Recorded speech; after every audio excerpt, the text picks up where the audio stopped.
Good morning, everybody. I'm John Jennings, your friendly tour guide, and we're going to take a look at the online mapping tool that was developed as part of the Oregon Renewable Energy Siting Assessment, ORESA project. And so this is how I usually get to it. I Google it, right? It takes us to the website for the Oregon Department of Energy, in a particular folder, and I go here on the right-hand side of resources and click on this, and it loads for a moment or two, or three, hopefully not too much longer. But I do appreciate your patience. While I was doing this, I just want to say this is just for illustration purposes, right? This isn't making any recommendations. I just want to kind of play around here and show you what's possible here. So these lines are the transmission lines, high voltage transmission lines. You can click on them. So it's kind of cool, right? You can click on them and say, oh, look, that's a Pacific Core line. Over here we've got the Central Electric line. So anyway, I think that's kind of a cool feature. And we can look at a variety. There's really something for everybody over here. And I'm just going to kind of scratch the surface a little bit. And let's look at their energy stuff. We got our infrastructure. That's our. You can also so substations and different things too. Here's the solar utility factor. I think the message here, as I understand it, is a darker orange, the better the resource, the lighter, the weaker the resource. So understandably in the Portland area and on the coast, northwest Oregon, weaker, south, central, and southeast, much stronger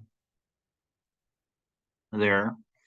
And we can look at neat things like military training areas. And kind of see how our airspace is used for different purposes, mostly training maneuvers, which is really important for our military mission. And turn that back off. And I'm going to go to down here, natural resource considerations. I'm going to look at, obviously, all kinds of stuff here. I'm going to look at species and habitat, and I'm going to call this particular. We'll get to some of these other things, I promise. This is a neat field. Wow, right? But these are connectivity areas for our wildlife species getting from one range to another, right? From summer range to winter range, and vice versa. So I'm going to leave that on, but I'm going to focus in here to a particular kind of area, and then I'll back out. And okay. Interesting. So I want to be down here, and this is a Christmas Valley area.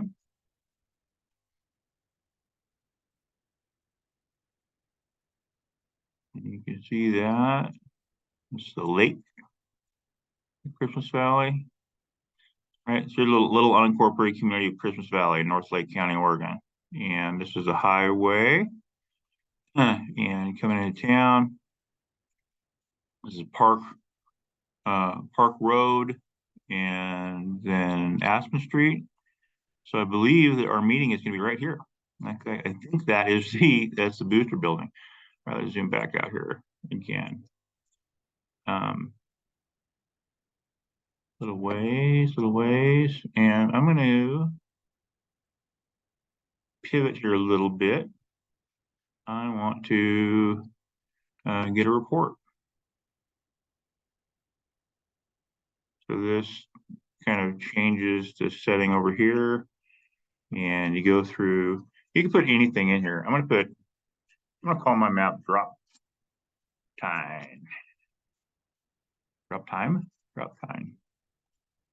And I'm going to say this onshore development. I'm going to say photovoltaic solar for fun. Again, you can put anything here. The only thing that matters is you put something here. 20 feet, I hope, is tall enough for our solar installation. Let's put 2,000 megawatts for fun. Again, I could put 1. I put 0 probably. And back out here again a little bit. So this is, we're going to draw a shape here to focus in on. And this is where it gets a little bit interesting. I'm just going to draw a line like this. And I'm going to do this. What I'm trying to do here is to put together a very narrow linear polygon that focuses on that transmission corridor, transmission line.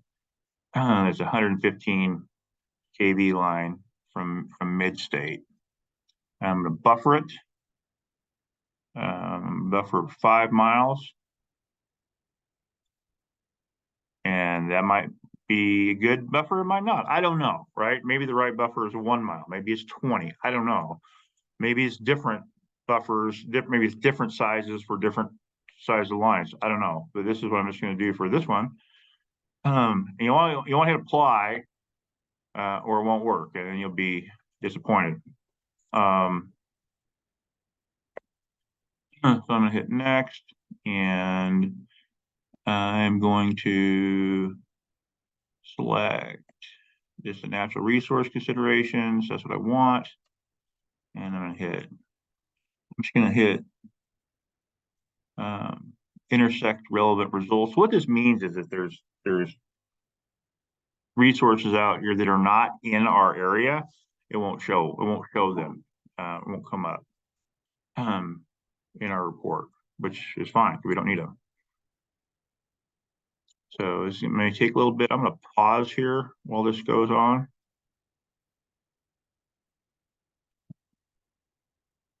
Actually, I'm going to pause the recording.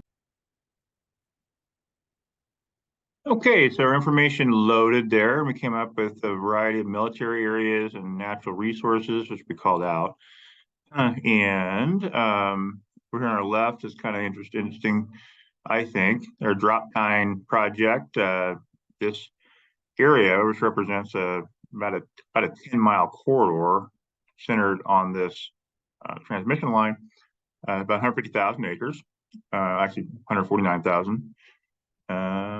It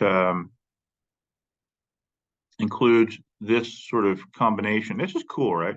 This is the private land, the federal land, state government land, so on and so forth, and the percentage that it makes up in that area. I think I want to do visible layers, because this is going to allow me to turn things on and off, and I don't want everything on. And just for today, right now, I'm just going to do like a bunch of wildlife habitat stuff. Bighorn sheep habitat. Ooh, look at that. Like bighorn sheep. Eastern Oregon deer. Look at that. Eastern Oregon elk.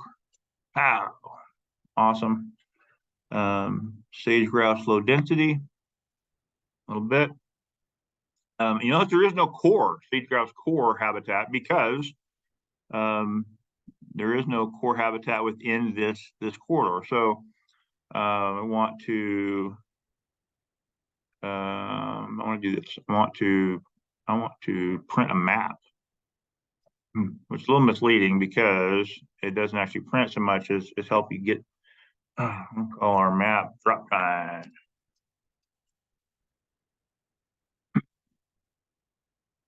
And hit print, which again, what it does is prepare a file for us, which is kind of cool. We're going to open this file. There's our map, the drop time map, a wildlife habitat map with a legend on the right-hand side. So what this shows, in this corridor, there are these features for migration routes. There is some mule deer habitat, mule deer habitat, some elk, which of course is Rocky Mountain elk. in this area, a little bit of bighorn sheep, a little bit of low density sage grouse. But there's, quite a bit of the area that is not included in a habitat resource category. Now, there's other things there, no doubt to consider, but just for right now and right here, that's kind of an example of the sort of things we can do with this tool. I think it's going to be really powerful to allow us to understand what's out there in the landscape. So thank you for your patience, and looking forward to talking more about it.